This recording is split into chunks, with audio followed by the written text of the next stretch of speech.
Our economy will never be worse than what you have seen it in the past. We are only going to go better. One, because of the steps which are necessary. They may be painful, but they are necessary for the country. In 10 years' time, we shall thank the government for what it's doing. So any data that you post adds on to something. And if you Google in AI and write Kenyan village, it will bring some kids who are naked playing in the mud or something like that.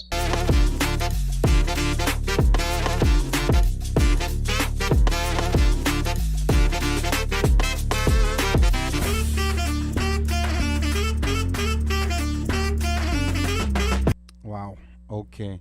Now, there was a question that had come earlier, and thank you so much for reminding Kenyans to, like especially on things that you're posting out in public spaces where anyone in the world can come and see.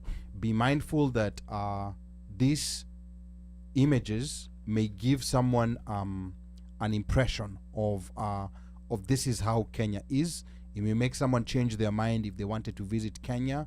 That's just how powerful sometimes these social media spaces are, especially the ones that are very public, and especially also people who have a public forum or public space like we do. Whatever you put out in the public, you have to be very careful in how you frame it, because people are making decisions. We know people who've made a decision to go visit Kenya because of tuning in onto the OneMicShow.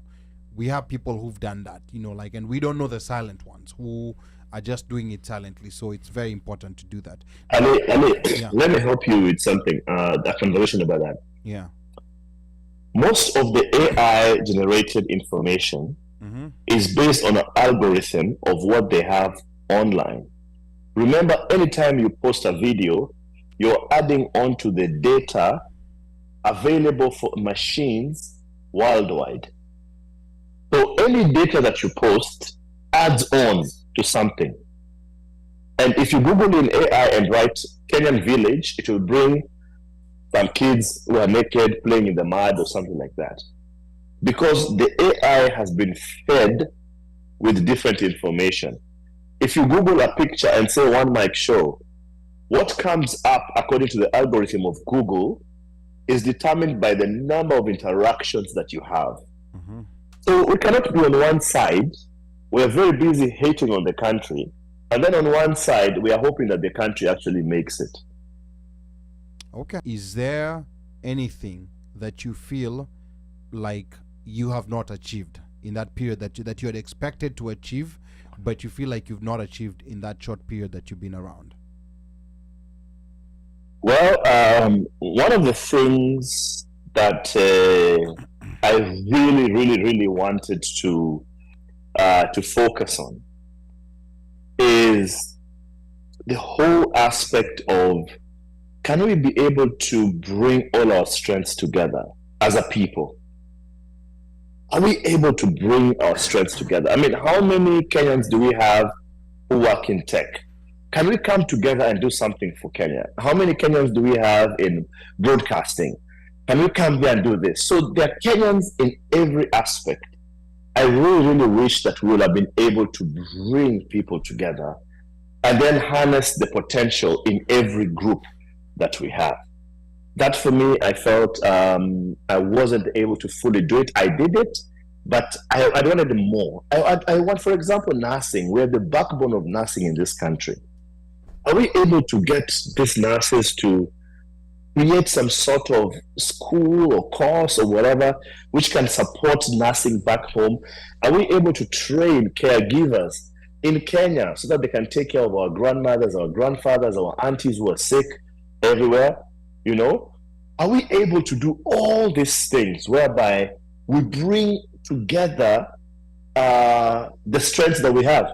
Number two, are we able as a community to put together our energies to support the Kenyans who are struggling in different places? I know we have some Kenyans who are fallen on hard times.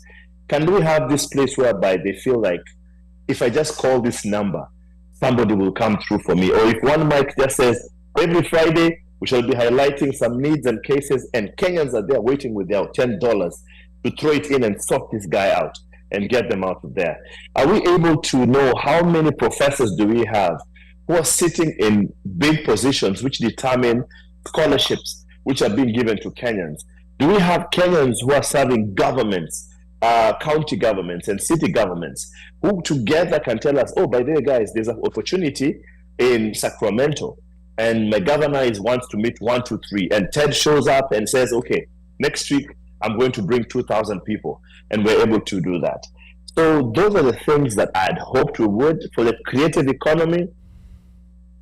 I've been to the mountaintop, and I think I have seen what we need to do. And going to Kenya, I want to assure you that we are coming, and we are coming strong to this country. Okay, all right. Very, very poignant points. And Nelson Plays on YouTube says, Big Ted, we will miss you at the Toyoyo tournament in KC this year. So, yeah, so that's interesting. I don't know that previous Balozis had been going to the Toyoyo Cup, but this is very interesting. I know Balozi Odembo used to, attend games for Vitambi FC and the other Kenyan team that was in Baltimore. I'm not sure if he attended Toyoyo.